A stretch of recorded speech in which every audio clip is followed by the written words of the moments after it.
Hello, everybody. I'm on the wrong screen. A second. Hello, everybody, and I'm on the right screen now. No signal. Oh, God. Welcome to today's stream. I am Sanish. You are very corporately burned out. So burned out this week. Elder Foxboy VTuber here to do some chatting, drink some wine, maybe scribble something on my iPad once I get the capture card working. Make myself, or maybe move myself a little bit. This is mostly a chatting stream. I want here. Right under my name. Oh, beautiful. Perfect. Procreate. You worked the first time. Oh, I'm so proud of you, little guy. I'm so proud of you. Bring a tear to my eye. Oh, I'm bigger than I thought. Yeah, it's fine. It's fine. I would take the hood off and the ears will just like get in the way of any chat that comes up. So we're gonna put the ears away. It's very much a hoodie evening. It's cold out. It's rainy. I'm wearing an actual hoodie.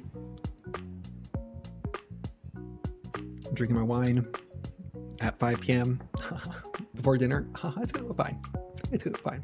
Clock in about 45 minutes once this wine really hits. So I don't have today what you call a plan. I made some notes about 35 minutes ago about things I could talk about, things I could draw. So I'm going to start by updating my template. So I have my template right here. Ta-da. It's still a template guy. Where I've been putting kind of my reference chibis so I can like copy this for whatever I want to draw in the future. So I'm going to copy in Jin Bridges and Arafella into this template and then copy it for this evening's stream. So to start off with, we're going to copy Jin Bridges over. So we want you, and then this should work. This should work. Click once. No. Okay. I want to like copy all these. Why can't I copy a selection? Procreate. You're driving me mad. Can I? Canvas? Gallery? No. There's no easy way to copy. Such is life. We'll do it one by one. Copy template. There are times like this. Oh, this is definitely Team Arafel day.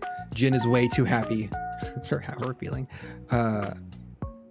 This is definitely where I'm like, I feel very old trying to navigate touchscreen like an iPad for different UIs and things, where I'm just like, oh, where's my desktop? Oh, I need my mouse and my windows. Okay, get this copied. We're gonna copy this over. This is taking way more brain power to navigate this than I expected. Add, paste. Okay, one more here. Let's grab Arafella here. We're gonna grab Arafella. I think my initial goal is I'm gonna probably just redraw each of the 3 OCs in some form or another. Kind of like my general speaking plan. Let's get this pasted in. Button. I'm just gonna fight these buttons. Add, paste it. There we go. So we're gonna have Arafella reference. We're gonna have Jin reference 1, Jin reference 1. Over here. Oh. Jin reference 1, and then Jin reference 2. A destructive act of resizing, so we're just gonna and then turn them off like so. I'll leave them on. Then we go gallery. And then go select. Let me know if the music is too loud or too quiet, as it just clicked into a new track. That's way too energetic for how I feel. We're gonna duplicate that. Duplicate complete. And then cancel. I'm gonna select this. We're gonna call it, what is today's date? So it's 2025 dash 0627 06 dash 27. Probably said a lot about me that's how I write my date formats. In the year, month, day, with the leading 0 and the dashes in between. All right, it's a little too loud for me. I'm gonna turn it down. What a week, huh? What a week. I feel like this was one of the more stressful weeks, one of the most frustrating weeks I've had in quite some time. And I think it seemed to be everybody. I feel like me, a lot of my friends, a lot of people I know were having rough, stressful weeks. I'm not sure what it is about June, but man, what a month, huh? What a month. I was like, probably today has been the closest I've been to actually just like quitting my job and walking away than I've been in like many, many years. Like I've had this feeling before. And something about this week was just like, just not doing it for me. And it's like one of those things where it's hard to describe. Sometimes if you have a corporate job, especially a corporate job in tech, in like a middle, like central tech org, or wherever you are, if like, sometimes like trying to explain why something is frustrating or why something is super stressful about a job is very hard to convey to people not in adjacent positions. Like I have some like frustrations with my organization or a manager or like the teams I'm working with, where it takes a lot of text to describe to some people, to some different groups and audiences, like why it's so frustrating. But I have like one or two friends who are similar roles or have been adjacent similar roles who like understand right away why it's like so deeply frustrating and stressful and makes you just want to rage quit and burn out. So that was this week. That was this week, and I think part of it was adding to that frustration for me a little bit. Was like, and I realized this today as I was just like sitting at my desk being like, I hate everything. I'm going to withdraw from the world. I'm going to cancel stream. I'm just going to like hermit and like hide from everything. Then I went for a walk and I got better. But it was a combination of like, I got reorged. So now I'm working with a whole new team with a new manager. I had a middling annual bonus comp review a month or two ago, despite having a really good actual review. And then my company is doing a return to office at some point in the indefinite future. It's like all those things together, I'm just like, this job, I'm doing things I did not sign up to do. And it's like some of my least favorite tasks one could do in this, like in an organization. It's like coordinating and scheduling meetings and making slide deck templates for people and getting alignment across teams and then iterating with those teams, make sure everyone's on board. And it's just like, oh, it's so painful. And my boss is it turns out he's a micromanager about all these things I deeply don't care about. I'm just like, please stop. I'm a data person. Let me do analytics and data and instrumentation. I'll happily build a Tableau dashboard. Just anything, please. It's not managing meetings and program managers. There's so many program managers. Was it this week? Maybe it was last week.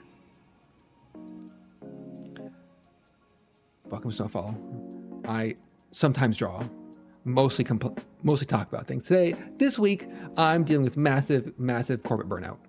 So if you're in the corporate environment, feel free. If you're not in the corporate environment and wonder, what does it look like when somebody, an elder millennial, crashes out of their job and almost quits? I had 2 just frustrating weeks with this team. And I'm a magnanimous individual.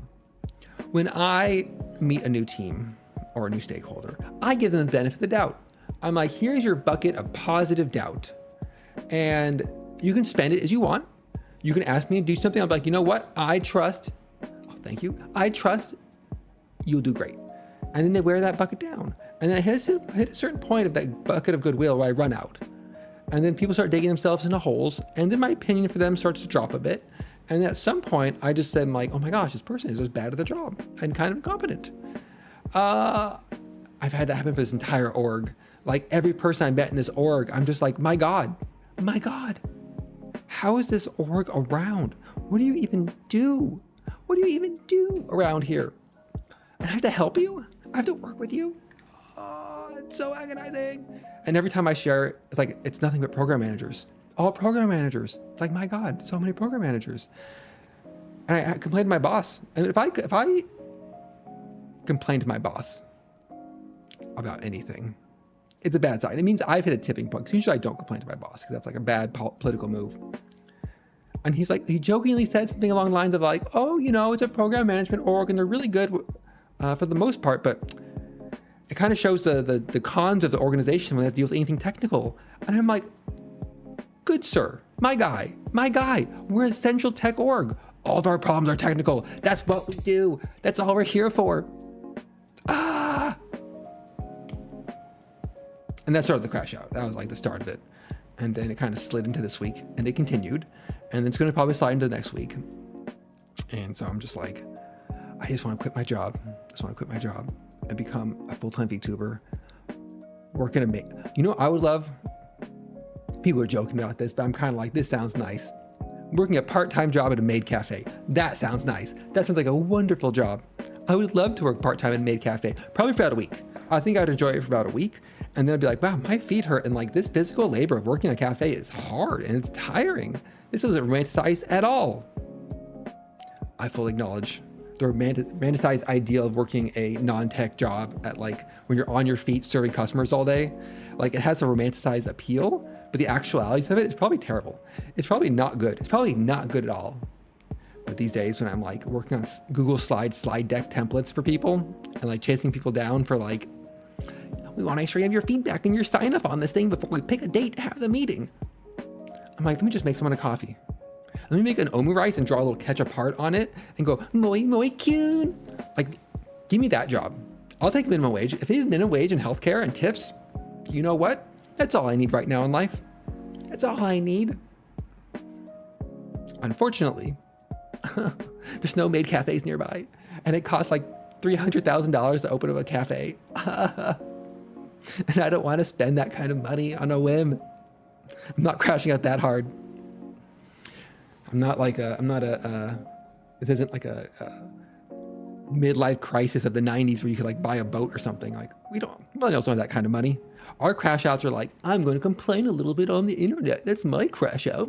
I'm such a rebel. It's fine. I did something wild. I bought a vacuum. It was very exciting. Clip it. It's just it's on the OnlyFox's account. It's just all the sound bites. Let me pick some things here. So we're gonna redraw these two. We're gonna redraw one of the Sanishes. Let's see which Sanish we want to redraw. I like Sob. We're not gonna redraw Sob. Honestly, the laughing one is probably the one I wanted to redraw the most. Something about the eyes didn't come out. This one didn't come out as I wanted. So I am going to,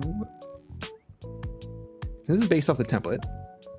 We can just duplicate it, hide it, and then do this thingy.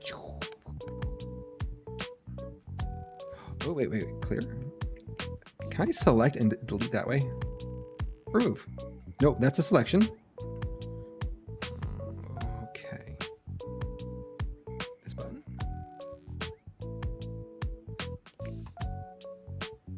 How do you delete a selection in Procreate? You know what I'm gonna do? I'm gonna Google it. Selection in Procreate. If you want the true in-person Moimoikun soundbite, you will need to come to my pop-up maid cafe in the Pacific Northwest. Use a 3-finger swipe down and tap cut. Delete slice. 3-finger swipe down.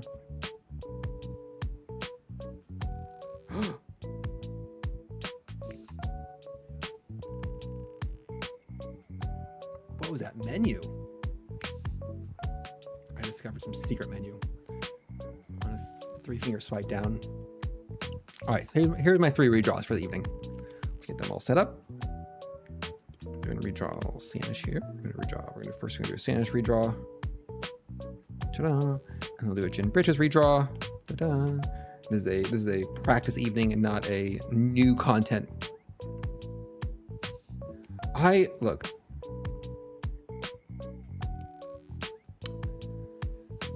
I've come full circle on hand gestures. I've gone from when they first came out, I'm like, hand gestures are intuitive. Why don't you understand them, Grandma? And then my grandma's like, it just doesn't make sense. And then I hit a point where now it's like these gestures in Procreate and these other apps, and I've circled around to like, this is terrible UI design. This is absolutely, because like you look at the screen, see the screen in front of me. nowhere are there any UI hints or breadcrumbs or anything that 3-finger down opens a copy paste menu? A copy paste menu that's not accessible anywhere else. If that menu was like accessible up, okay, it's kind of accessible up here. Like we lack duplicate, copy all, cut and paste.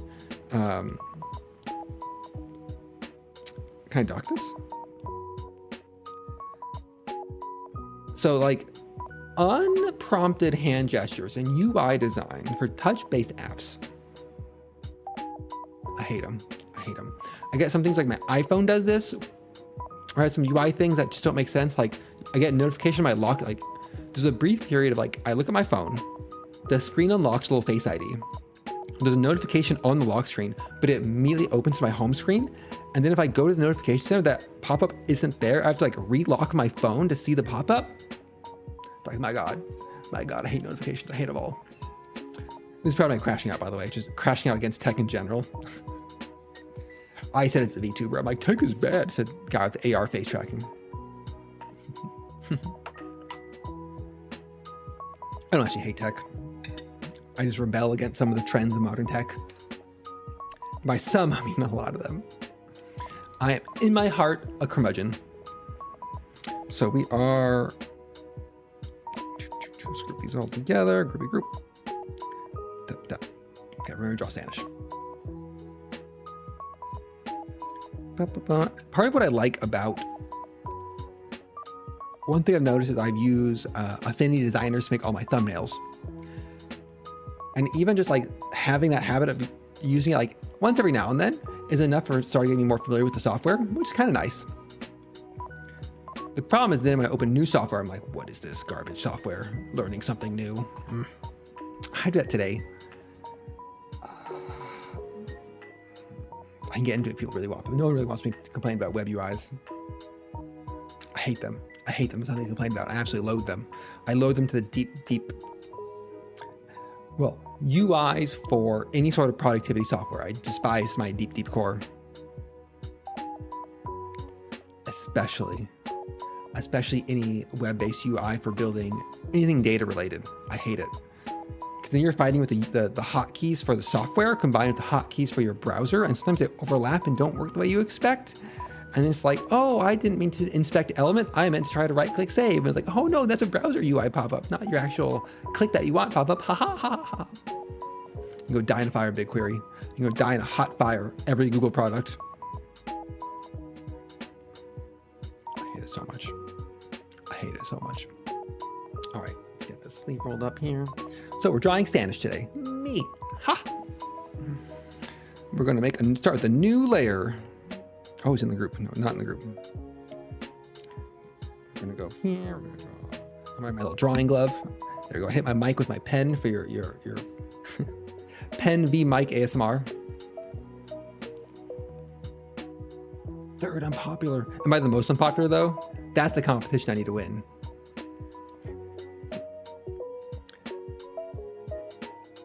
What? You found me. So there's that. It's pretty easy to find unpopular VTubers. Like if you look at the Pareto curve, it's like, you know, it's gonna be like this. Most of the views are gonna be up here. The top 10% have top 5% have 95% of the views. And there's this long tail of like no views where I live. It wasn't a good Pareto curve, but we can draw distributions and talk about it. But most people don't have many views, and that's fine. This is just a hobby. I'm gonna draw a circle.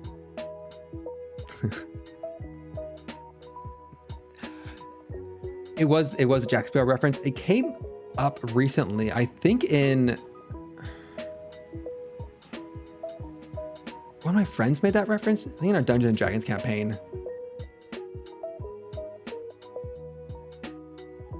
I'm trying to do a deep pull of my memory. Like I heard this like 3 days ago, and I don't remember where. It's probably Dungeons and Dragons, if I had to guess. The true unpopular YouTubers have 0 views. I have at least 3 sometimes. I've crunched numbers. I'm net positive on hours streamed versus hours watched. That's all I care about. It's not all I care about. I care about a lot of things. That's a big one. So circle. There, I drew something. Oh, all right, time to drink some more wine. That was tough. Whew.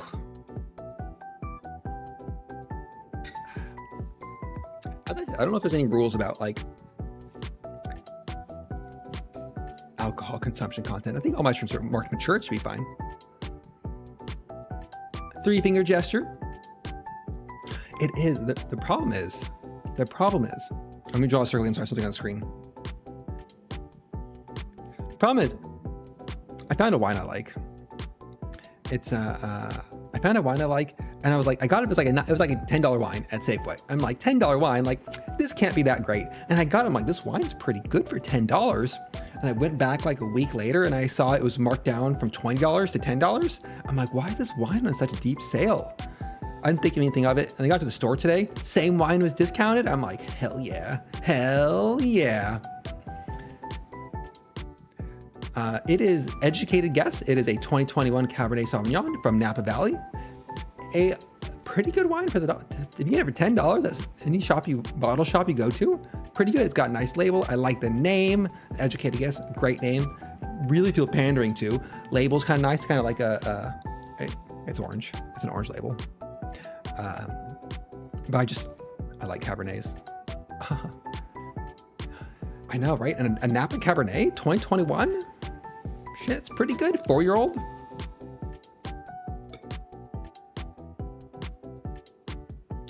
This wine was bottled when I started my job. Huh. Weird thing about. I mean, Napa wines are just okay. Sonoma wines, that's where you're cooking. That's where the better wines come from. Russian River Valley wines, 10 out of 10. Everything else, just absolute trash. Just pour it down the drain. No bias. No inherent bias there. No. Napa Valley full of a bunch of pretentious tryhards. Come the real salt of the earth people, Sonoma County. We got wine and cheese. None of your pretension, your little like wine trains. Oh man, berry gin. Gin is definitely like. The problem is summer where I am, summer hasn't really truly started yet. And like, I've gone hard is probably no exaggeration for someone who drinks like 1 drink a night. Hard on usually gin is a summer drink. I had a deep gin and tonic phase. And it was delightful. Hot days, gin and tonic. Oh, what more does a foxboy need? It's like, you start off, you're all fancy, and you start being like, you know what? What if I just get a bunch of limes, get a bunch of gin, buy bulk club soda in like cans? I think I found ones at like Safeway or something. They sold, not club soda, tonic water. They sold tonic water in like half-size cans. So it wasn't like a full soda can, but like just half size, but not the like Fever Tree expensive ones. It was like the cheapo house brand, Kroger brand tonic water. It was great. It was perfect. It was enough to make like 1 gin and tonic. And it's like, what more? It was, I think about that sometimes. And sometimes, I mean, whenever it's hot out and I'm like, I want something to drink. Fruit soju. My take, drink whatever you like that tastes good. If it doesn't taste good, ask why you're drinking it. Unless something you like, quote unquote, develop a taste for, which I have to admit sounds hella pretentious, but sometimes it's kind of nice. It's kind of nice to develop a taste to be able to drink something. You start expanding out. For the longest time, I couldn't drink beer. I thought it tasted gross. I'm like, beer? No, sir. And then my roommate in college and I, he was in the same boat. We're just like, you know what? Let's learn what beers we like. The first beer I liked, Budweiser with lime. Not like we were adding lime into the beer. No, it was like the lime came prepackaged in the beer. I'm like, this isn't so bad. He said drinking the lightest beer ever made by man. And then I joined a geology department, and I had to learn quick. I had to learn fast. I had to learn fast how to enjoy beer. When you're surrounded by geologists, Like, my friend, you better like IPAs because you're about to drink a lot of them. I know, right? It's delicious. It's like sangria, putting fruit in wine. Fantastic. Wonderful. I think the first time I had like a white wine peach sangria, I'm just like, what is this devil magic? And can I have more, please?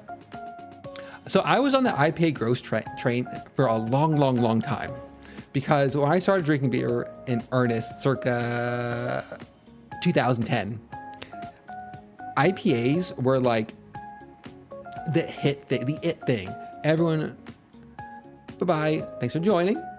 Find another, the fourth lowest viewer YouTube. I said not actually trying. 2010s probably. IPAs were all the rage. It was all Cascade hops, and it was just like everything was just like a very blunt instrument to punch you in the face hops that wasn't good.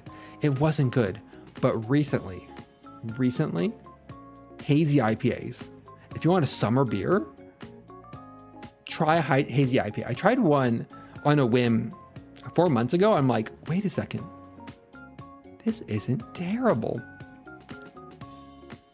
And I was like, wow, this is actually delightful. And so I've kind of grown on IPAs since then a bit.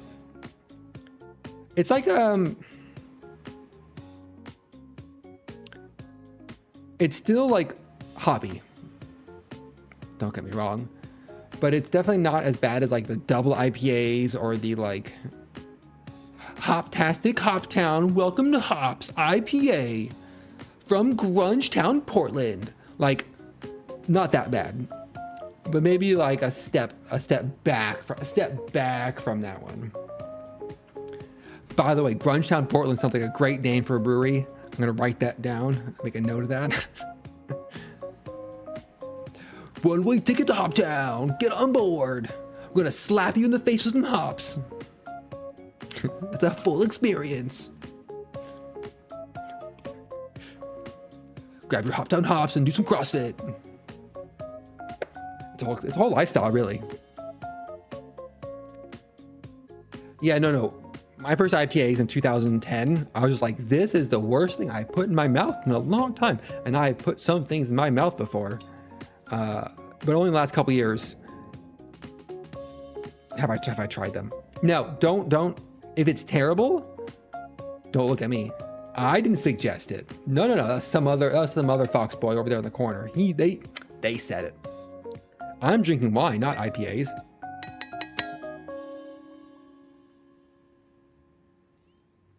They even showed up on the microphone. Oh, it does. Look at that. No. Next chat stream, Trip's gonna be here like, this is the grossest thing I've ever had ever. You're the worst. And I'll cry. Ooh, I led someone astray. My advice was bad. Ooh. Speaking of, canceled. This is canceled. You're gonna post a 12-point font Google Doc expose about the time I suggested a hazy IPA, and they're gonna distribute it all across Twitter on Blue Sky, and it'll be over for me. It'll be over. Honestly, if I got canceled for suggesting a hazy IPA, like, you know what? If that effectively did it, well played. I'll be reincarnated as a Shanish. The mispronounced Spanish. Look vaguely similar to Recolor. Green hair, orange hoodie. Pierce Griffin, thank you for following. I'm always happy to see when someone follows and my alert actually works. Because I set this alert up and like I don't get follows frequently enough. Separate problem. To note that it's working. Oh man. Shanish the Schmalier VTuber. I'll put on a French accent, go, oh, baguette, oh, oui, oui. Have my model will have a little towel over the arm and like a little suit jacket on. Get some like little narrower, more square glasses. Have a corkscrew. I thought about that career briefly. Mostly because when you grow up in a wine country and your family makes wine, or home makes wine, not commercially makes wine, please. Like that's a different level. You always consider other options. Like, what if I can't get a job out of school? Like, I know, I'll go into the hospitality industry and wine. And then you don't, and it's fine. All right, let's go. We're gonna draw. Actually, this I kind of. Oh God. Sometimes I tap my pen very lightly on the iPad, it makes like. So I hit it from the side with this pen. Oh, undo all those little dots, because it's a wavy ink pen. One day, by the way, I'll branch into any of these other brushes except for the 3 that I use. Nowadays, actually 2 that I use, or 1. I just use the G pen, which is based on a real pen, and that's kind of why I picked it, and the rest. So we're gonna draw. We're redrawing this guy on the right. So far today, it has been, in 35 minutes, I've drawn a circle. Oh, applaud me, I'm so good. I'm so talented. I'm so great at this. Oh, by the way, I mentioned it to some people I know in person. Last week, my Factorio streams hit like 300 views on YouTube, which is about a 10x more than 3x more than like any of the follow-ups. The subsequent Factorio streams did not hit that same level. I just hit some wonky hook in the algorithm where I was getting surfaced like Factorio fans of other things. So it was, as I thought, fleeting fame. I can't quit my job and rely on income from streaming. I'll have to open that maid cafe. But I have an audience for it. I kind of like this line. This line's speaking to me. I'm gonna go ear like that. Actually, I want the ear to go like this. There we go. And then, perfect, done.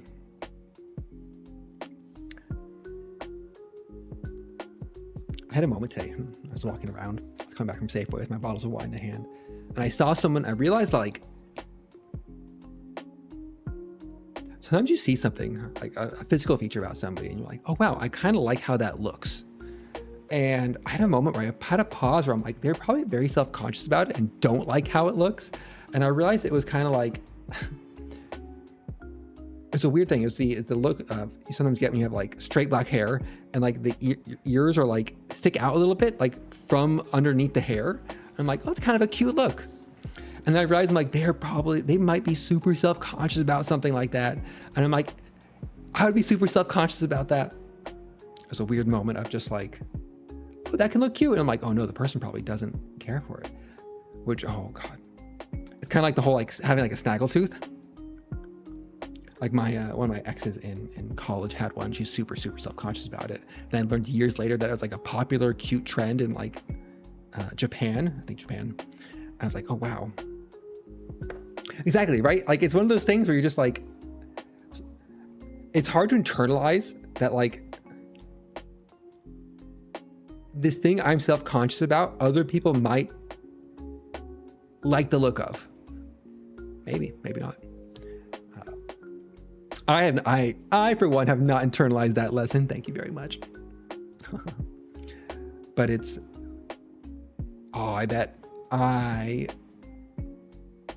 from the limited time I've worn wigs, from what I can tell, everything about them is annoying. Everything. Like I have a wig. I got one for a Howl from Howl's Moving Castle cosplay that I've never worn because the wig is just absolute garbage and I don't have any hair products to style wigs.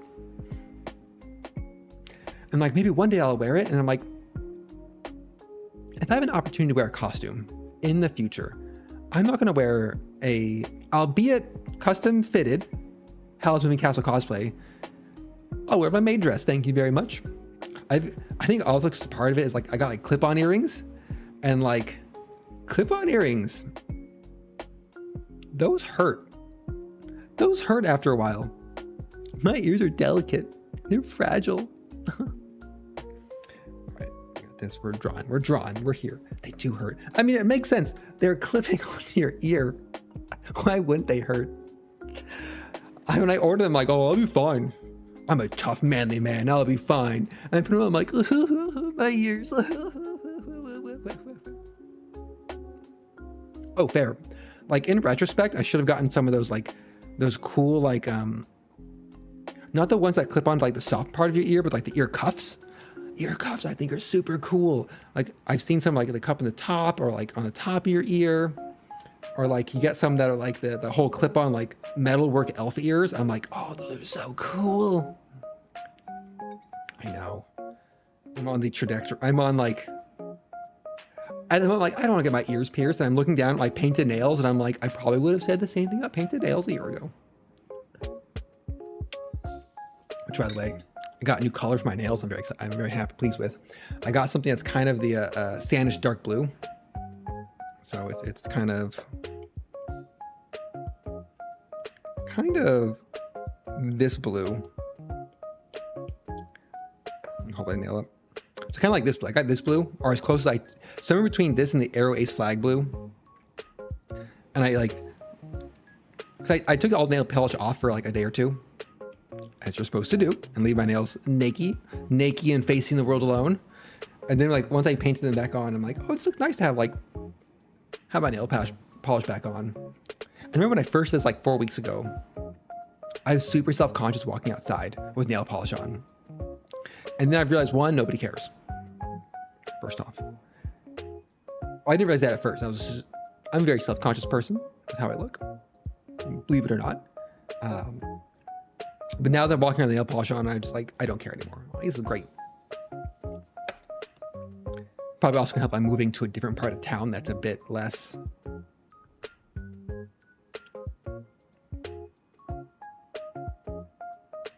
normy, more artsy alternative, a little bit at least. Oh, actually a lot of it from where I am.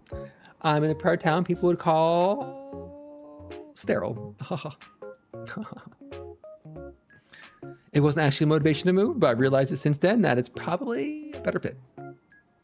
Which is good because I'm spending a lot of money to buy a condo there.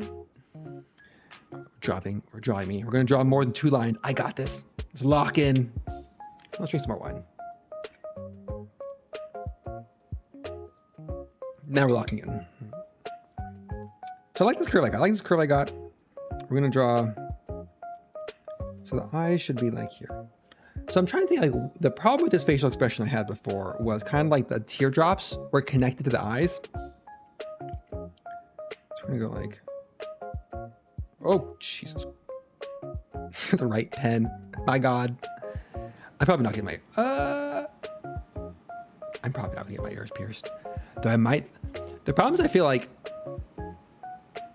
the problem in trying to like adapt and change one style is you want to do it piecemeal to get used to things, but like sometimes those pieces don't feel like they'd fit given the rest of your style.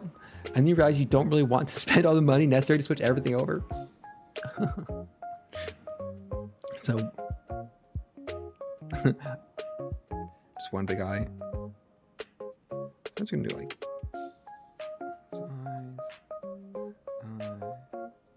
this, and then we go like that. This is my rough, and then the problem is I'm not good at drawing teardrop shapes. I think that's what I realized. It's like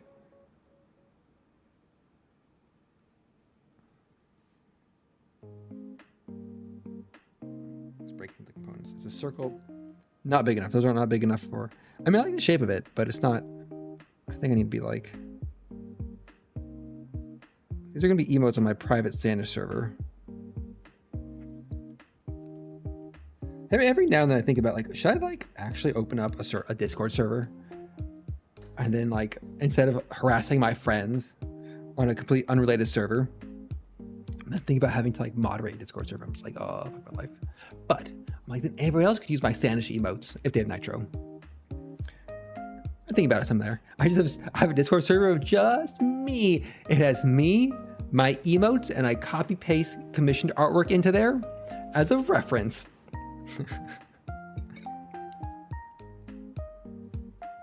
All right, okay, this is better. This is better.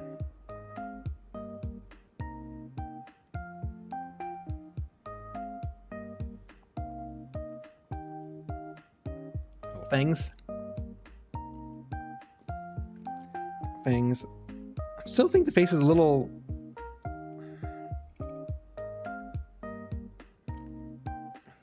proportions feel off.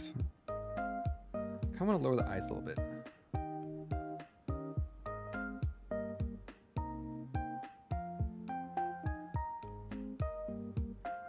Oh, this looks feels a little better. A little better, I think. Let's get another layer. For the hair. So hair, I'm getting pretty good at drawing Standish hair. I actually don't like how this particular hair turned out. So I got the expression down. Let's go turn this off. No, I don't like that hair. I feel like why I had like I did a good job on the hair. Am I gaslighting myself? Am I doing? Is this a revisionist history where I don't actually? Good enough. Good enough. So facing to the left. So we're going to start here. It's funny. One thing I always look at on Blue Sky is I joined and followed at some point a Fox VTuber starter pack. Go where your people are. But you can see like the fan art and work and how other people are doing fan art. So they're like, their Fox characteristics. I gotta say, some people have some like great ears. The problem I have is there's a couple artists out there that draw like OC Fox women or Fox boys. And I'm like, oh, they look so cool. And they're like, we have commissions open. I'm like, oh, I can commission them to draw me. And then I look at their prices and I'm like, not today. It'd be worth it, but not today. My budget. And that, my friends, is why I'm burned out at my job. Because I could quit and be fine. However, if I keep the job and have cash flow, I can buy silly things for myself. Like anime figurines and commissioned artwork and bottles of wine. Oh, I mean, I can afford wine either way. But figurines. Like there was an armored albedo figure that I saw this morning that looked super cool. But I'm like, Standish, my guy, you're thinking about rage quitting your job, aren't you? And I'm like, mm-hmm. And I'm like, you're buying a condo, aren't you? I'm like, mm-hmm. Like, you can't buy another anime figurine at this time. And I cry to myself. And I cry to myself because either I have to keep working my job or not buy the figurine. Yeah, no, that's... And my friend, I had a friend, he's 3 years older than me, bless his heart. He was a executive or something at a tech company, whatever. Director level, let's say. His wife still works. He quit his job about a year ago just to stop working. He's like, I'm gonna retire. I'm gonna retire at 40, quit my job and just do my hobbies. And you know what? He decompressed. He spent time like making a bunch of like wood furniture. He like redid his whole like fireplace look with like wood and things, doing all his outside hobbies. We were playing games together. He seemed happy. And I'm just like, he is living the life I want. Oh, except for like the actual, like the manual labor part, like the retired life I want to live. Then I found out like a week ago that he's applying for a job. And I'm like, no, don't do this to me. Retirement senpai, no. Don't go back to the workforce. And I asked, why did he have to work again? I'm like, do you not have like enough money saved up or what is it? And he's like, he likes spending money too much. I'm like, no, not like this. This is why I've been fighting tooth and nail, hook and crook to fight lifestyle inflation, because that is what gets you to keep working on these terrible corporate jobs. And then I look at my spending and I look at the new $2,000 digital camera I just bought and I'm like, God damn it. I'm like, it's fine. One-time expense. And then I'm like, I look at the 8-0 tickets I bought. I'm like, God damn it. One-time expense. I'm like, oh, here's my Japan trip. I'm like, oh, not again. I did it again. I'm betrayed by myself. Because like I track my monthly spending. In one column, I have what I spent. On the middle column, I put everything that I consider out of band spending. So like one-time expenses. And sometimes it's like taxes, right? Taxes or moving or things like that. And then I subtract that off and I have a column of like, if I didn't spend money frivolously, how much do I spend per month? Based on that number, I could quit my job right now and be dandy fine forever. That first number of what I actually spend at the moment, hoisted by my own petard.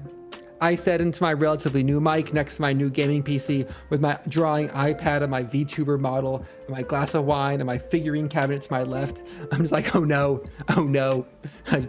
I've done this to me. I'm the one who did this. Turns out you can't just buy a Kindle 10 years ago and have it last forever. You have to buy a new one. This is a scam. This is a scam of utmost proportions. Ugh. Bah. Oh, it is. I've thought about that deeply sometimes. And most of my expenses, over half of my, like 2/3 of my expenses are housing. And I think sometimes, I think to myself, am I working a job solely for this apartment or solely for this condo, which will the case may be? And it's like, my God, I can move somewhere cheaper. And like not work, or just stream and make $2 a month off streaming and have that be enough. And I think about that, I'm like, oh, it's so tempting. And then I'm like, oh wait, then I'd be living in Spokane, Washington. And I'm like, nope, not for me. Or like Gresham, Oregon. No, thank you. I know. It's that meme. It's like, why do I work, God? And it's like, your 2D men are expensive, my child. It cuts deep. It's deep. Especially when that 2D person is yourself. It's even worse. I'm not even buying plastic, Trip. I'm not buying plastic. I'm buying pictures of myself. What sort of narcissist am I? Let's draw myself. Let's draw myself now. I'm glad I'm entertained by this. I'm buying JPEGs. They're probably like 5 years ago. I'd cop up to it and be like, yeah, I'm spending money on JPEGs. Hell yeah I am. I'm supporting the arts. These days, after the whole NFT thing, saying I'm buying JPEGs sounds like I'm a crypto bro. And I do not care for that connotation one bit, thank you very much. Not one bit. I have fought so hard. I've fought so hard against crypto bros. And I'm tired. And I don't want to be confused with them by saying I'm buying JPEGs. I'm commissioning JPEGs for degenerate humans to draw with their degenerate hands, like God intended. Not AI, not NFTs. Real people in the UK and Malaysia and Japan to draw pictures of fox boys.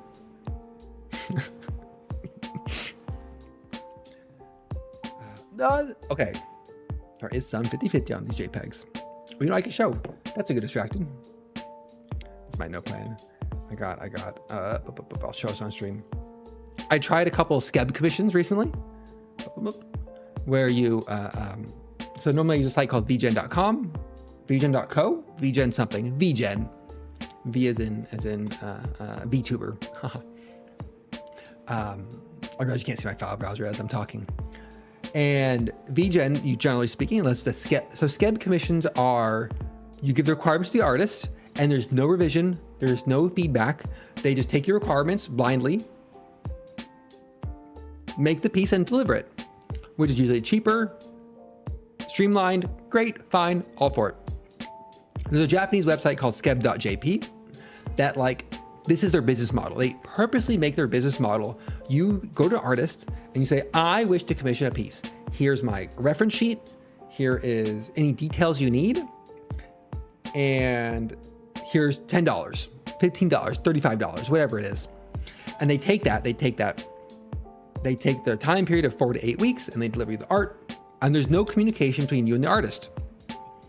Such that if you even put in the description, oh, let me know if you want any changes, any hint, asking for them to talk to you, the website will deny your commission. It was a little jarring when it happened to me at first, but I got through it. So I commissioned 2 things there as a test, like $30 worth of pieces. One I got back, one I've not gotten back yet. And so it is a 50-50 because the piece I got, here's the piece I got. Oh, OBS, don't wreck me.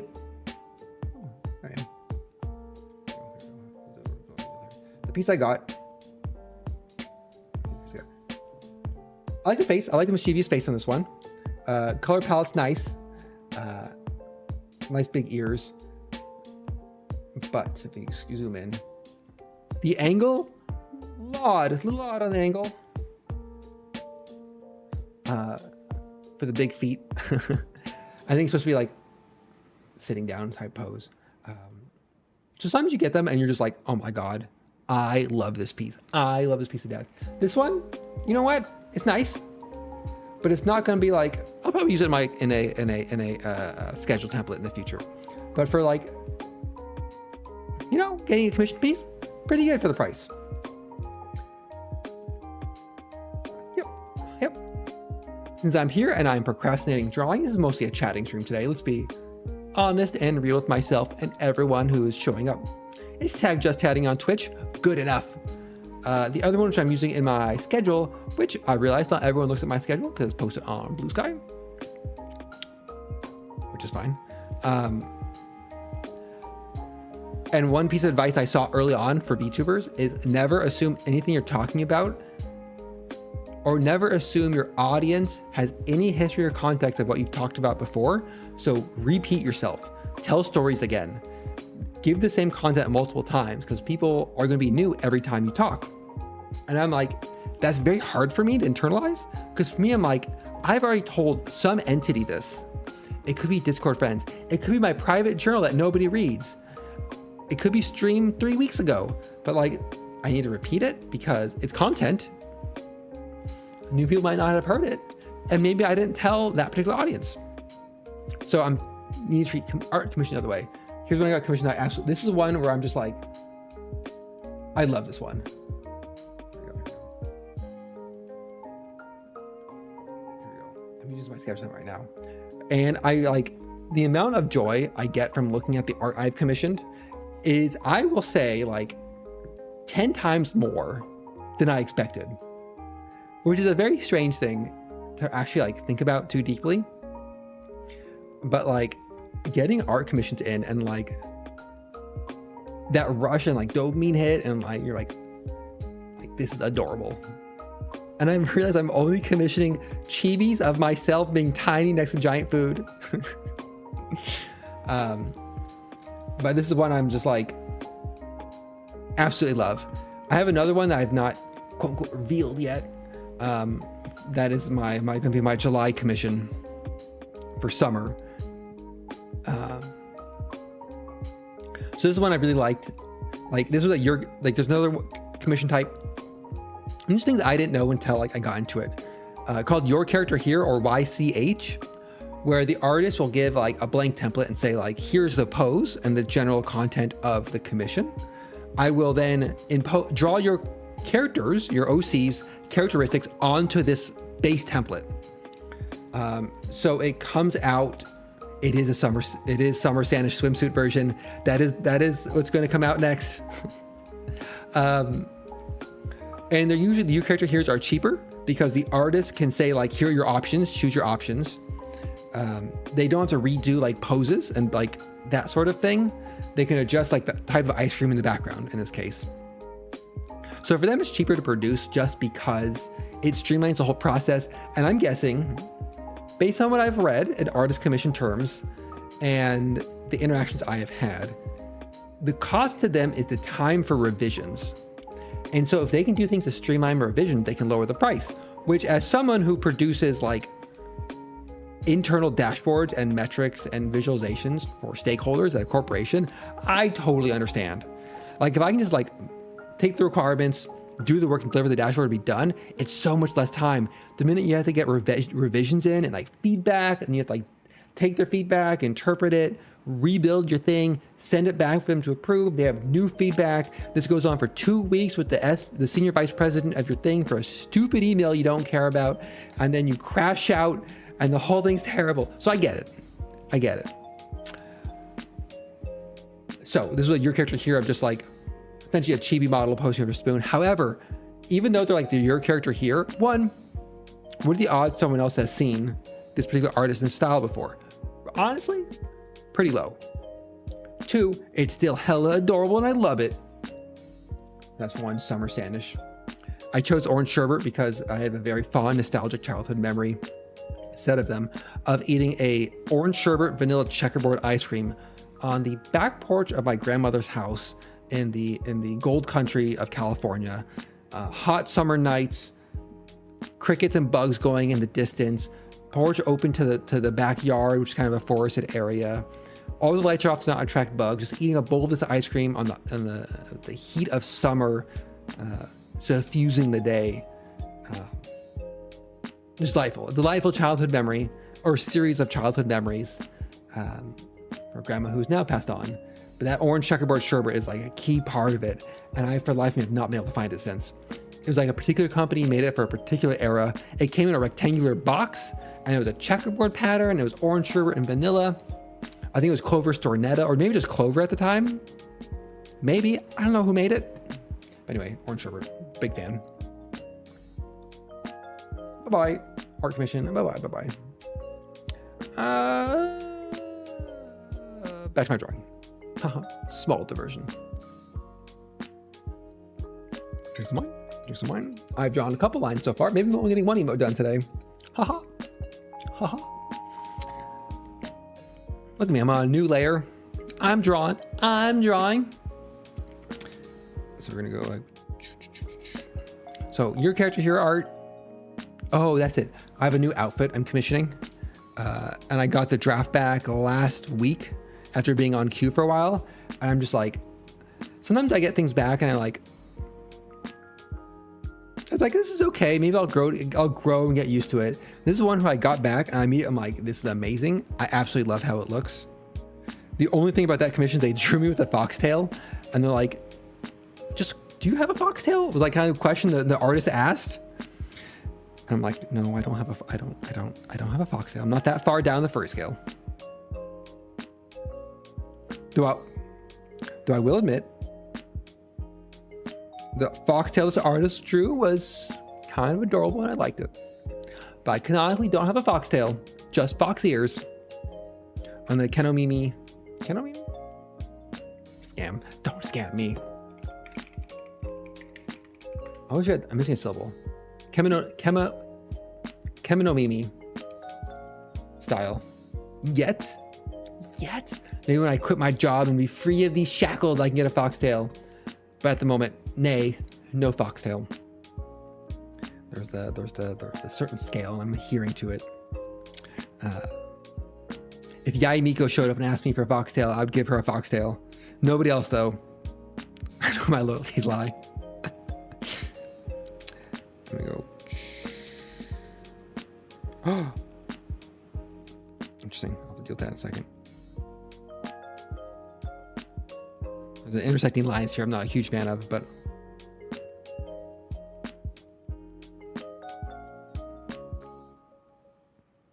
and then we have, there's a little head, it goes like this, and then we're gonna go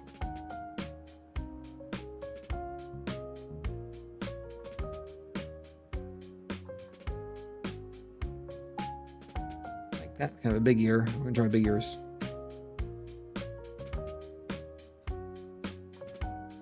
Oh, I don't like how that ear turned out.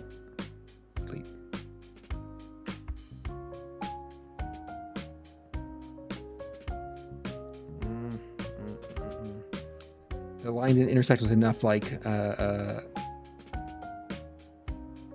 we go. Enough definition. No, it's a real shame because like the way the artist drew the foxtail on this sketch for this outfit, I was just like, God, I was so tempted to just say, yes, I have a foxtail and kind of lean into it, you know? But I think fun.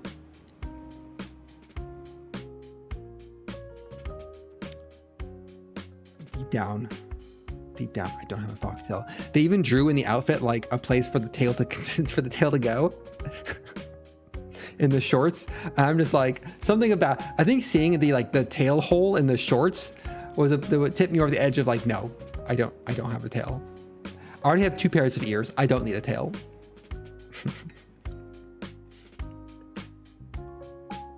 Though I will admit, if there's a Sanish 2.0, which greatly depends on how fast I quit my job or not. it could be a thing where I'm gonna work 2 more weeks for my job to afford Standish 2.0 model. I might go with the ambiguous ear look.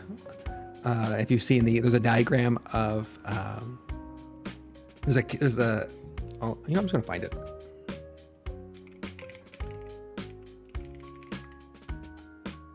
No, I want actual cat ears. Cat girl ear diagram.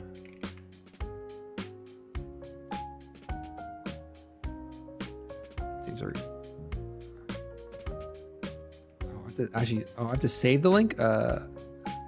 Save as cat girl ears. Drag this in. Have you ever looked at a meme, but you actually started looking at it in all seriousness? So this is the meme. This is the meme. I'm gonna put it on here. I'll put it on the screen here. Oh god, I dragged the wrong thing. So this is the meme I was looking at when I was designing and building out Standish. Ignore the bottom row. Actually, we're gonna rush these. Leave it. But the idea here is do you have human plus cat ears? Cat ears only. Human ears hidden, which is way to go.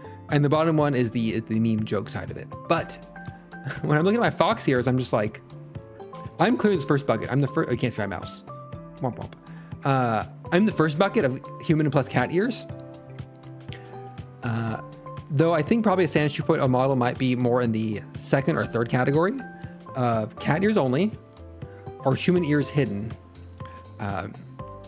Probably the human ears hidden are arguably the way to go, because no ears for a fox boy who wears glasses, troublesome.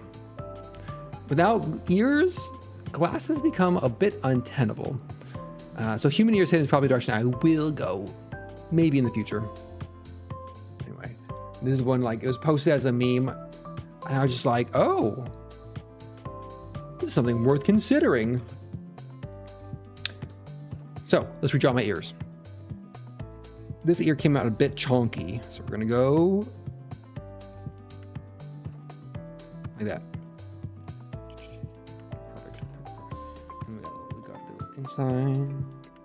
Inside fluff here. Today when thinking about what I should draw, oh, not that line, I realized I need to one of these days venture into the spooky realm of drawing chibi bodies. I don't want to do it. I don't want to do it because it sounds hard. But I need to do it one day. Also, I didn't actually draw my bangs. This looks weird. So chibi model has 2 bangs. Burp, burp. Like that. Not like that.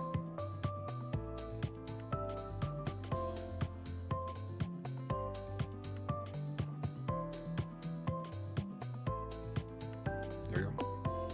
And I have 1 bang over here.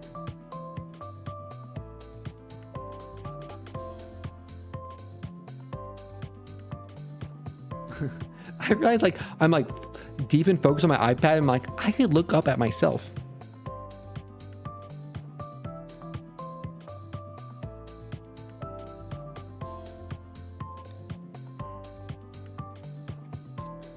I mean, I'm not a huge fan of having even bangs, and this guy suddenly looks a little weird. Oh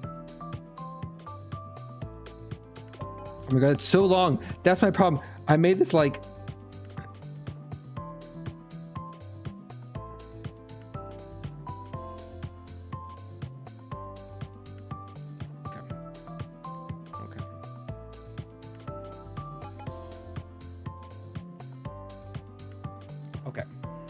Okay, fine.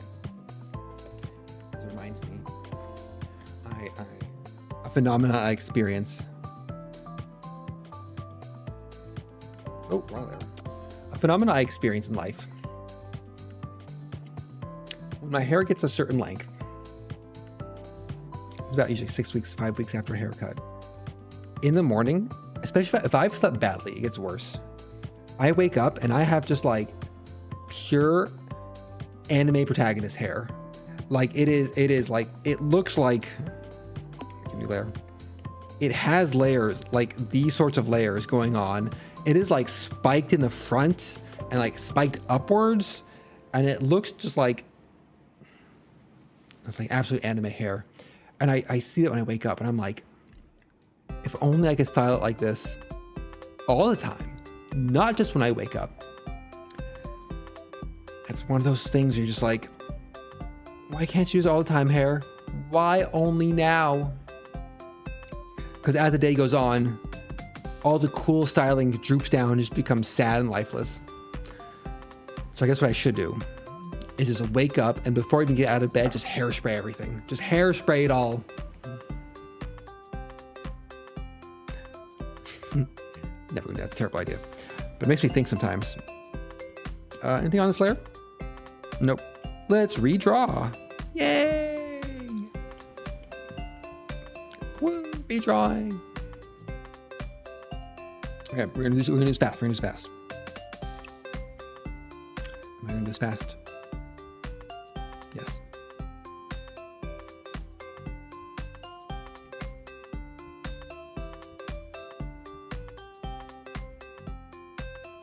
I'm gonna draw the face first.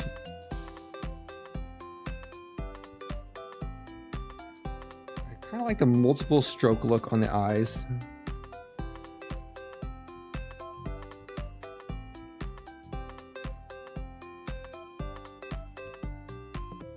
About eyebrows. Nope, too thick. And then eye drops are gonna be a different layer. Teardrops, I guess, not eye drops. Eye drops go in your eyes, teardrops come out. Oh, Jesus. Oh no. I do that thing I shouldn't do where I'm like firmly planting my wrist, my palm of my hand on the iPad and I'm drawing with my fingers and not my arm. And so I do things like, you can see when I hit the edge of like, I'm like, here's a circle. I'm like, oh, this is as far as I can go. Oh, or I do that. Oh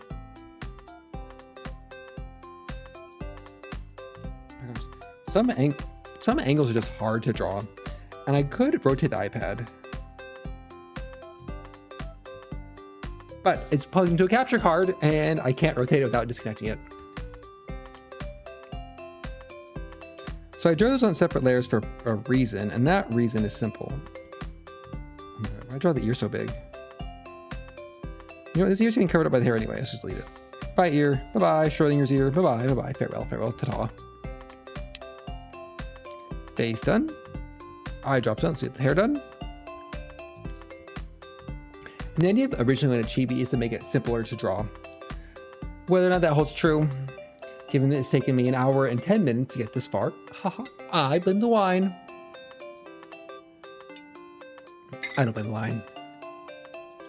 I blame these chat and draws as this is how I decompress from my corporate burnout work week to enable me to have a fun weekend. I take everyone along for the ride. Or as someone pointed out, as a low follower, obscure VTuber, I take maybe one person, maybe two people on my ride.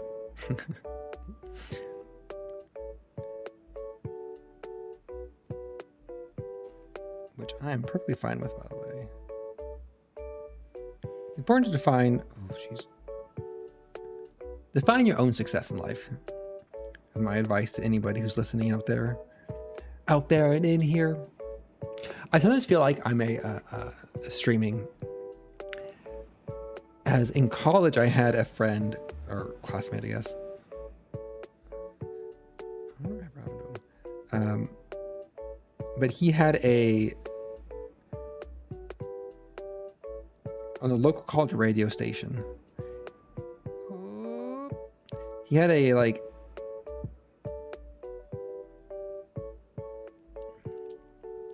there's a lot happening right here I don't like. He had like a 11 p.m. Tuesday night radio show. Everything was terrible. And I remember him telling us about it. And at the time, I was like, that's super cool. Like, right? You have a radio show. That's awesome. He can play the music he wants, like an hour-long time slot at the... Oh, who knows the radio? You know what? No. I'm going to look up the radio station's called and dox myself. I just don't care. KCSB. KCSB Radio, independent, non-commercial educational community college radio, based at the University of California, Santa Barbara. I remember that's so cool. And I tuned in like, and by the way, for those who are not listening, radio is a technology in which a big transmitter shakes electricity to generate waves that travel through the air and arrive at your device that has a stick of metal that picks up those shakes and translates them into audio for you to listen to. No subscription service, no internet needed. It is a one-way communication, so they don't know who's listening. They're just broadcasting out for free for anybody in range to listen. It's an amazing technology. You should look into it sometime. There's AM and there's FM and there's shortwave. There's a lot of cool things going on with radio. But at the time, me being in college, I was like, hell yeah. I was on the way, I remember this, I was on the way to physics lab. Why was I going to physics lab at 11 p.m. at night? Because god damn it, that's what you had to do. Ugh, that's terrible lab. I tuned into his radio show just once, and he was playing like Radiohead or something along those lines. And I just thought that was super cool. And like, but I'm like, who is listening at 2 p.m., 11 p.m. on a Tuesday night to a physics undergrad broadcasting Radiohead or Radiohead adjacent type music onto the radio? But you know what? By God, he did it. And I feel that way sometimes when I'm streaming. It's like, you know what? There might not be any viewers out there, but I'm not doing them for them. I'm doing this for me. And so that's my approach, my philosophy. By the way, I had a Nokia Walkman phone. It was green. It was a slide phone. It was still the T9 dialing for texting. It was terrible for texting. But the cool feature had one, you could upload MP3s and listen to them on it. Pretty neat. If you use the actual official headphones with it, which weren't headphone jacks, but went through like its proprietary data port, the headphone cable for the earbuds doubled as a radio antenna. So you could actually on your phone tune into the radio and listen to your earbuds. It was so cool. I know, they were so cool. Here, let me show my slide phone. I don't know if I still have this phone, but it was a Sony Ericsson. Oh, Nokia. Sony Ericsson Walkman green. God, this is like... Let me find a photo of this. I thought this phone was... I mean, this is close to the photo I want. Oh yeah. This is the one. This is the one. This is the winner right here. No, don't open it in Paint. I had this phone. It was so cool. Yeah, let me find another picture of it. It was so cool. It couldn't do much, mind you. But it was like, when I got this phone, 2004? 2003? I'm trying to draw important. But like, look at this. I had this cool green color background going on. It slid in and out. It had a camera on it. My God, it had a camera on it. Look at this giant color screen to scroll through your music choices and like your texting. And then you flipped it out and it had like a little keyboard on it, and it was like, look, if anyone listening has never had a slide phone, I feel real. I don't know the emotion I am feeling. It's somewhere between sadness and pity, because the click noise on it, the physical mechanics of how it felt in your hand, it was so good. It was so good. Like, what is like a modern analog to this? Like, what devices in our life today that has that same side of like satisfaction of the mechanical, tactile feeling of operation that you just can't get, like driving a stick shift. Old, like if you have a preamp that has like one of the dials that have like the physical like bump clicks as you turn the dial, there's a tactility to it that I feel a lot of modern design has lost. And for honestly, a lot of good reasons, that tactility is gone, but it's like phone charms. It's similar to why you get like a mechanical keyboard. It's like performance doesn't, you're not getting it for performance, you're getting it because like the physical feeling of moving mechanical switches is just like, yeah, it's mechanical keyboards. It's like, it's that indescribable, intangible, ephemeral feeling of interacting with an object that is gone and lost in a lot of modern streamlined technology, industrial design, product design. And it's probably the same feeling of why every now and then I think about getting a vinyl or selling my car for like a stick shift or like quitting my job and becoming a barista. There's like this desire to just like, I say this fully acknowledging that I'm a VTuber, this yearning for the analog and the tactile, for feeling like what you're interacting with is real. And my God, flip phones had something. I've seen like the modern day like folding phones, and like that's not the same. It doesn't give the same feeling because like those old, like a Nokia V180 or like the Razr, like the full, not even the slide phones, but even the flip phones, like they were durable. You could like aggressively flip them and close them and flip them and close them. Like you could like, same way you could do like with like a metal lighter. They were like, I guess they were like the OG fidget spinners. If you really think about it, they were a thing you could like fiddle with your hand, very tactile feedback. My God, they were fidget spinners. Okay. Oh. They're so good. Yeah, exactly. Like they didn't have longevity. They were fragile. They could break, but like they could break, but you get a free upgrade every 2 years from your phone provider. You didn't even think about it. Like, unless you got like some like a Nokia stick phone, like some of those ones without the sliding parts, durables all get out. I'm not sure I still have my Walkman. I have my first iPhone, but I don't even know my first Walkman. Like Nintendo DS, they can flip open and close.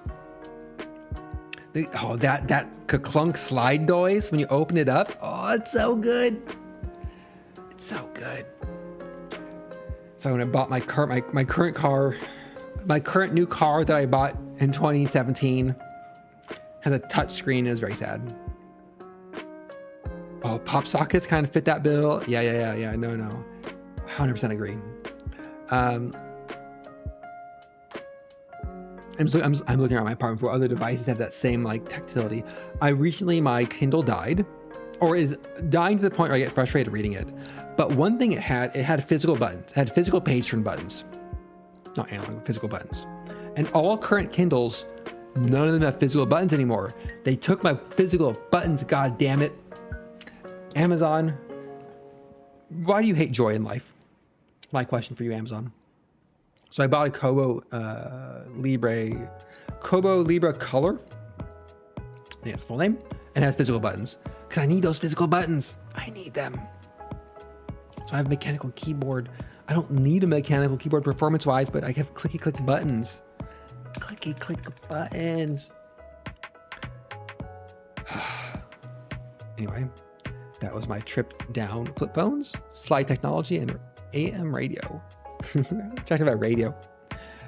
There's something just like God, I can't even like articulate it. Satisfaction. There's a satisfaction of touch and feeling, which is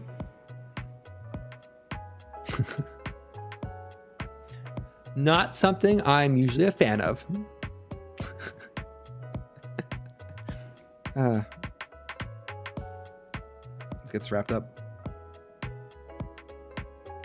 This is not my highest creative output evening, but I feel great. I'm feeling much better going this weekend.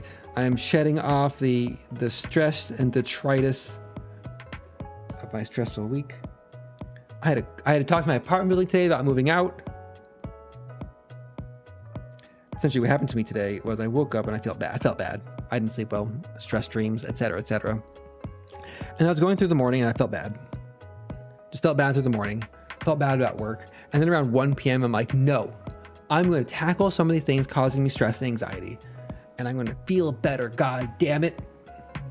Often, to make myself feel better, it's definitely rooted in a place of spite and anger and frustration of just like, this is my day. This is my time. I'm not gonna let anybody make me feel bad, especially not myself.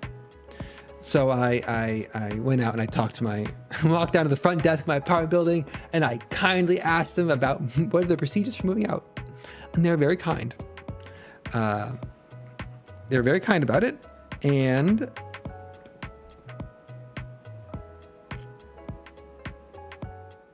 they're very kind about it. And I feel much better now that I've gotten some details resolved about moving out of my apartment. The big detail I found out about, which is super exciting, is I'm moving the eyebrows, by the way, because they need to be above the hair. I was really worried about I have to schedule a date for move out with my current building. I have to schedule a date for move in with the HOA of my new condo. Then I have to schedule movers. Then I have to schedule cleaners to clean my apartment, my old apartment. And so there's all these moving parts that I've got to like schedule and fit together. And that's what I'm doing my job at the moment as well. And I just hate it. I just hate it so much. So I went and I asked like, dear apartment building, do you have preferred cleaners I should hire to clean my apartment for a move out clean? So I get my deposit back, you know, right? Like I like my deposit back. That'd be grand. And they're like, you know what? We have our own cleaning methods.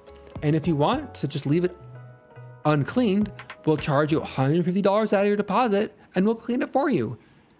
And you know, and I'm just like, my God, 100% do that. It would cost like $350 to hire cleaners.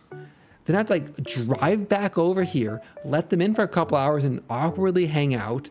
And I'm just like, if I could take $150 out of my security deposit and not worry about cleaning my place after a move out, my God, absolutely. Absolutely. I almost wanted to high five that man at that counter working his hopefully not minimum wage job.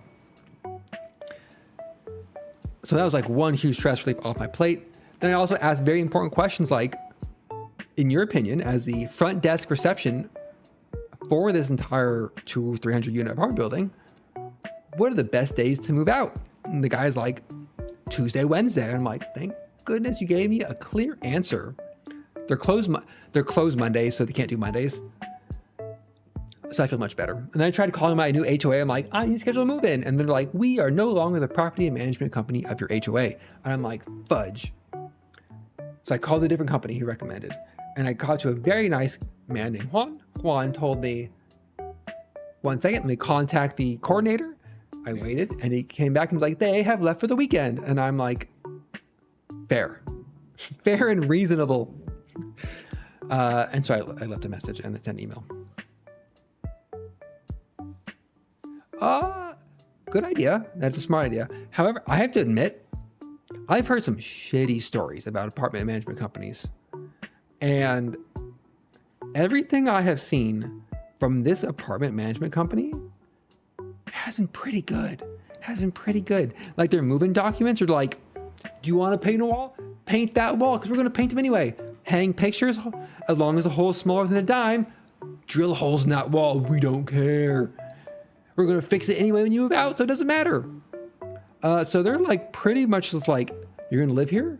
You're going to customize your living space? We plan on patching holes and repainting after you move out anyway. So like, don't worry about it, my guys. Do what you want. So honestly, like, I'm pretty pleased. I know it. So that is nice. My rent, my rent is $3,000 a month. So I am paying for it one way or the other. My rent $3,000 a month. One day I'll do a Sanish finance stream. My rent, it's so high. The rent is too damn high. It's nice though. That's the problem. I'm like, it's so high, but I'm like, but it's a pretty nice place. Delete some of these things. I think there's some visual acuity losing here. We'll drop these colors in and finish this off. It's been 90 minutes. Oh dear Lord. I could not, I mean, I can imagine. I can 100% imagine. I had an apartment I lived in 4 years in a city. Oh Lord. Oh dear God. Dear God. It was a 100-year-old apartment building. So it had character, it had charm, but it was cheap. It was cheap. This was 10 years ago. Was it? Oh my God, it was like 12 years ago. It was like 12 years ago, 13 years ago. It was a 2-bedroom apartment. It was like 1,200 square feet. It didn't have a dishwasher. Laundry was forced. It was 5 floors down. Blah blah blah blah. But like, you can't put anything. You can't push pins in the walls. You can't put nails in the walls. And we're like, they're plaster walls. So the walls are plaster, which is a different beast. But they had a picture rail. So if you're not familiar, picture rails are like a little like a piece of wood that goes like set off from either an inch from the ceiling or a foot from the ceiling, and you get little hooks. You put the hooks in the picture rails and you hang your pictures from the picture rails. It's like what museums do. You're like, fair. The problem is they've like, and they're like, do not put holes in the walls because because of like blah blah blah for reasons, or you'll pay ruin your deposit, etc. etc. The problem was this management company didn't care, and the building got sold. And before us, we learned sort of the process. They repainted that apartment so much that the paint had filled in the picture rail. So picture rail hooks couldn't actually get seated into the picture rail without a lot of force and wiggling. And that force and wiggling marked up the entire wall. It was really bad. And then like we learned later on, after living there a couple years, that they didn't just like repaint it. They had repainted it and wallpapered it several times when they didn't take the wallpaper off. So some of the walls started to peel around the edges, and you could see as it was peeling, it was like an archaeological dig. This is a 100-year-old building, so some of this was lead based for sure. You could see the layers of paint, wallpaper, paint, wallpaper, paint that happened in the past as the wall was peeling up. It was doing the thing where like old walls where they bubble, like they have moisture building up and water building up, and the walls would bubble. So you kind of like push a push pin in the wall to pop the blister. It was so bad. It was so bad. And so when we moved out, we were like, oh my God, we're just going to clean it. And they're going to keep the deposit. You know what? They're going to keep the deposit. It's fine, right? Like, this building's falling apart. The building actually featured on the front page of a local newspaper in terms of like, there was a newspaper article of like, these buildings are poised to collapse when the next big earthquake hits. And it was like, our building was the front page picture of this brick building. And it was like, oh no, we live there. Oh, it's gonna collapse, we're all gonna die. But we're top floor, so we're not gonna die as much as bottom floor. So they moved out. We put holes in the walls. We scuffed the walls up. There was issues galore. We're like, goodbye deposit. Farewell, you will be missed. We got the full deposit back. 100% of the deposit we got back. And I was flabbergasted. I was like, no, there is no way I got my full deposit back. I don't deserve this full deposit. There's an accounting error. They're gonna come back in like 3 weeks and say, oh, we made a mistake. You actually owe us $4,000 for all the shitty damage you did. Because it was me and my fiance and a roommate or 3. We rotated out roommates a couple times to afford it. There was like cat pee. It was like we had a cat. It was a whole thing. It was a whole thing. I'm like, how did I get my deposit back? My God, how did I get like? I shake my head at the idea of getting this deposit back. I drove by it like a year after I moved out, coincidentally. I'm like in the neighborhood, like, let me drive by my own apartment building. I got my full deposit back because the new owners evicted everybody and gutted the entire building. All was left was the brick facade, and the entire inside was ripped out and rebuilt into half the size luxury apartments for double the price. I'm like, that's why they didn't care about the deposit. They were going to gut the building. Which is kind of nice of them in some ways. But rest in peace, apartment building. You were a time in my life where I learned a lot of important lessons about priorities, relationships, friendships, and maybe I made some mistakes on all of those fronts. Drink more of that wine quickly. That goes into the deep lore of Sandish roommate history and drama.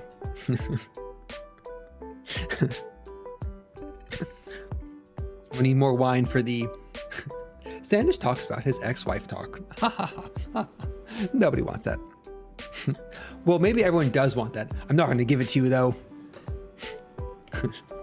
Not yet, anyway. At some point, maybe. At some point, maybe.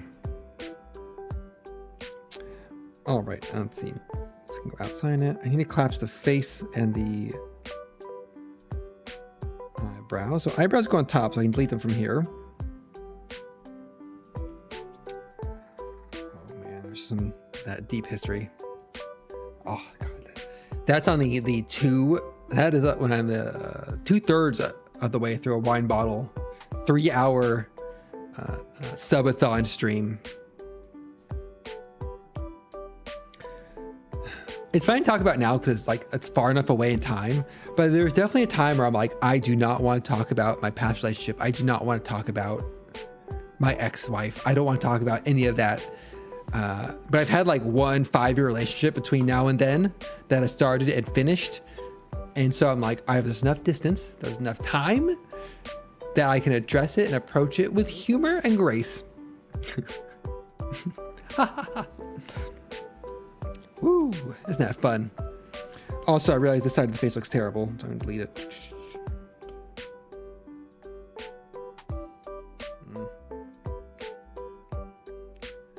So I'm gonna have to redo this whole line.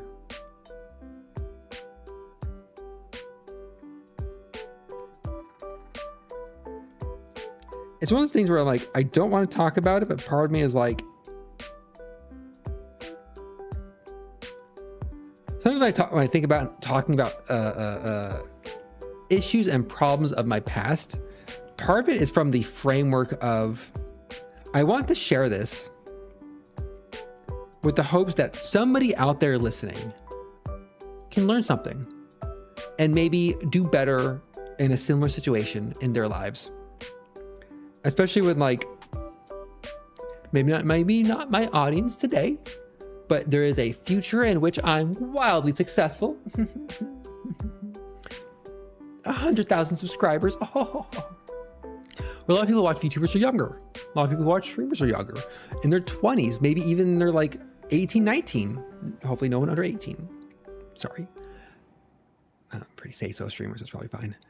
And there are things I wish I would have heard when I was younger. So because I wish I would have heard them, part of me sharing is so that people who are younger and in that position can maybe hear it from somebody in their lives and avoid those mistakes I've made. But not today. Haha. Oh, that's way better. Not perfect though. Why is this curve like eluding me?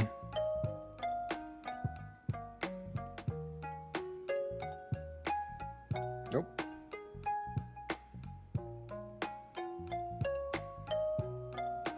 Ooh, the line's like losing confidence.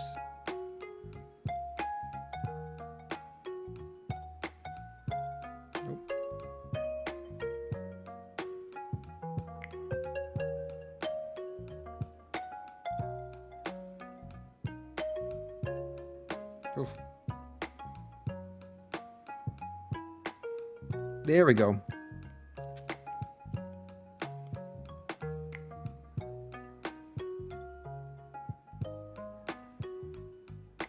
And then we're going to select this mouth. Some stray buttons still here. Nope, nope. Line that back up. Got the pen here. Just a nice little dot. I'm gonna do one thing. We're gonna.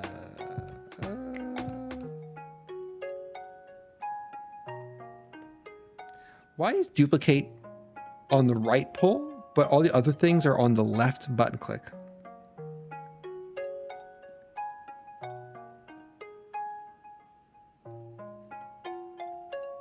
Huh.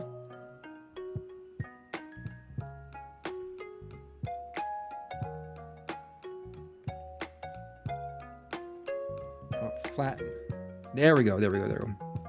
All right, that's our outline. We're going to drop some colors in.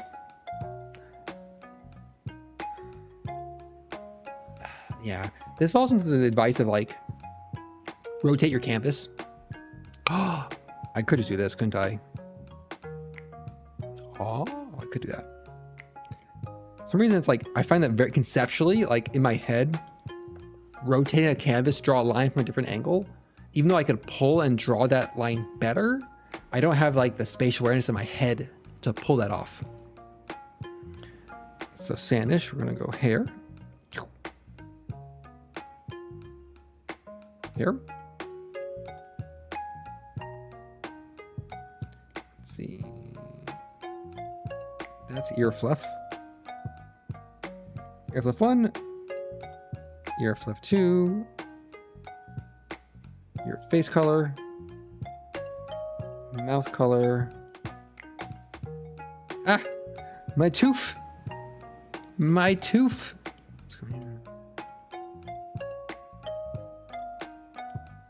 This expression, of course, easier because my eyes are closed. So we want face color, mouth color. Tooth color is here. Well, let me decide. I think this is tooth color. No, tooth color is pure white. My pearly whites. That wasn't pure white. We'll stick with it. Then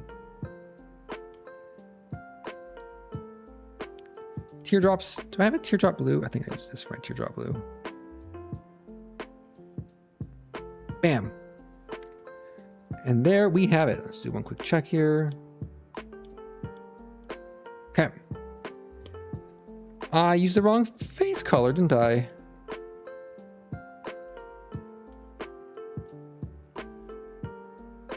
There we go. That's my nice pale, my pale pallor.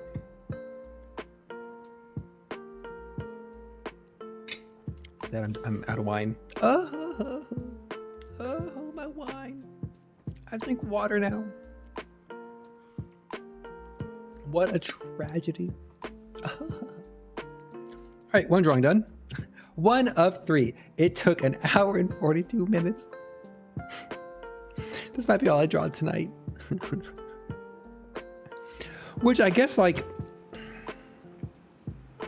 this ear is not my favorite. I may not export this one. This might not be a saved image. This might just be a one-time practice.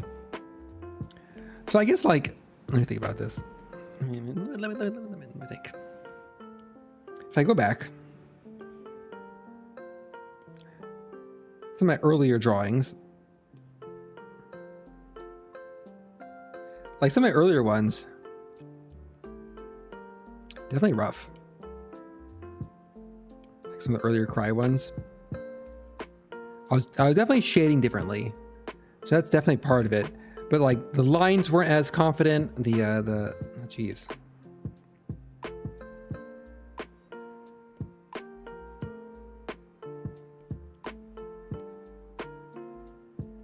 Line work maybe not, but the trace.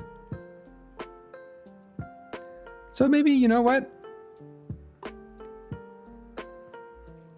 I have definitely improved. Pat myself on the back for that one.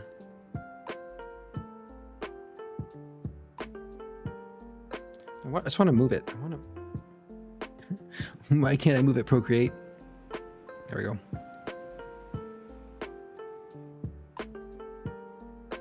There we go. I want to be in time series order. Group and then flatten. There we go. One laugh cry emoji. Ear on the top right ear could be better. The hair could be better. I messed up the hair. The hair of the ears didn't come out. I blame the Cabernet.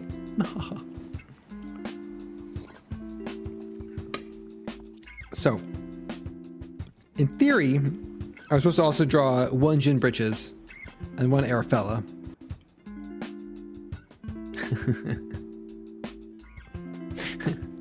I didn't. This is a chatting and drawing stream. I probably knew that when I hit like noon today. I'm like, I need a bottle of wine to recover from this week. I should have known. Anyway, anything else on my chat list? I think my chat notes here. Midlife crash out. I think I got that pretty much covered.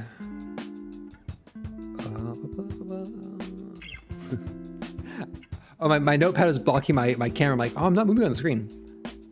One of my notes here that I wrote earlier today was just burnout maxing. I'm like, yes, I am burnout maxing. Good job, note from me 3 hours ago.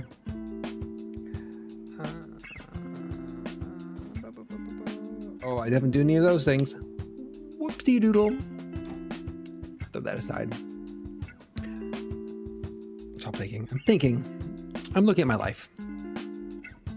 Financially, career-wise, the way industries are going. I work in data, in the tech industry. Oh, I work in video games, but like the tech industry part of it, video games. With AI coming and all these other trends, I'm just like, what if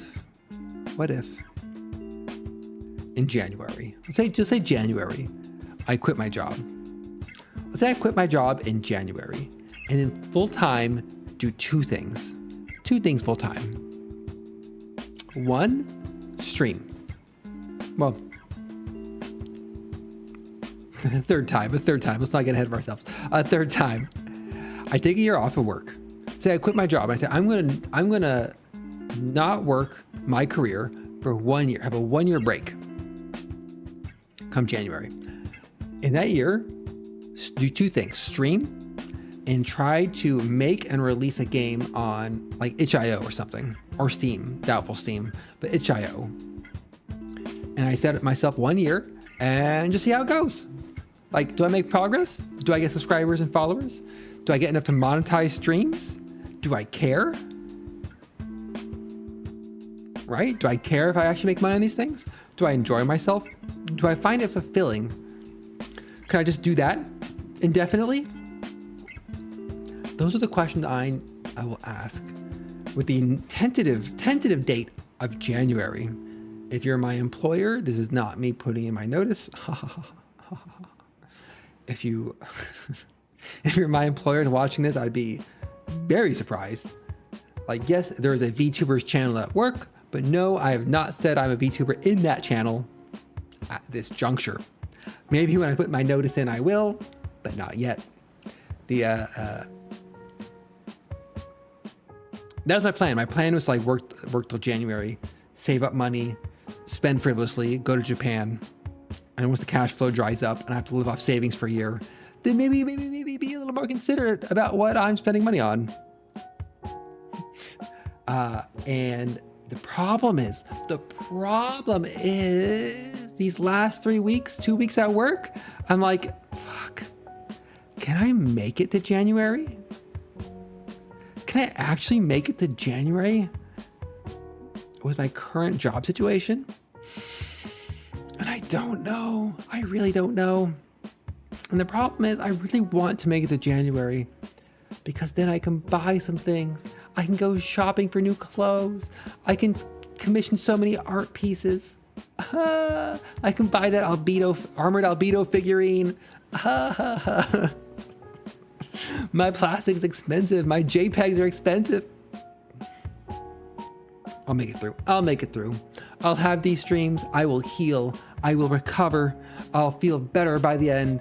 I will draw chibi artwork that is okay at best. I'll have a couple viewers, and by God, that's enough for me.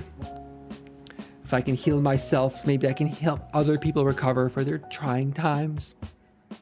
I'll give it a moi moi kyun, and everyone will feel better.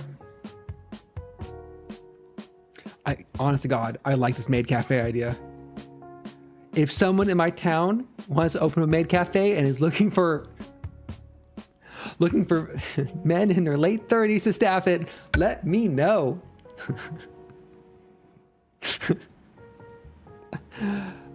I think I look good in a maid outfit. I said it. Everyone at the con who saw me, you know. Honestly, I'm just looking for an excuse to wear this maid outfit again. I'll be real. I'll be real with everybody here. It was fun. Except for the shoes that caused my heels to disintegrate and bleed deeply, and took, oh my God, are they even healed yet? It took like 3 months to heal. It was rough. It was rough. Well, I didn't learn my lesson. The shoes were cute and fit the outfit. I just want a job where I can wear a maid outfit. Is that like so much to ask? Is that so much to ask? Give me a maid cafe. Can I be a stay-at-home fox boy? That'd be wonderful. And you know what? Out there, need a stay-at-home fox boy? Let me know. DM, send me a DM on Blue Sky, or send a Twitch message or whatever. I don't want to work anymore. It's okay. It's the weekend. It's Friday now. It's Friday. It's almost 7 p.m. My Zojirushi rice cooker is about to sing a little song to me, let me know rice is ready to go with my chana masala I cooked last night. I finished my drawing. I'm going to call it good for the evening. I'm going to put my Apple Pencil away. Here we go. Here you can see his final. Pop. Apple Pencil, 72%. Good job, Apple Pencil. And with that, I'm probably going to wrap up this stream for this evening. Thank you all for joining this evening. Thank you again to Zuki Suzuki BGM, who's linked in the YouTube description for the copyright-free background music I use in all my chatting streams. It's great. It works wonderful. The links of the playlists are great. Highly recommend it. Anybody else looking for background music? I got this recommendation for my Kamiyoshi. I think it's my Kamiyoshi Pomu Rain Puff.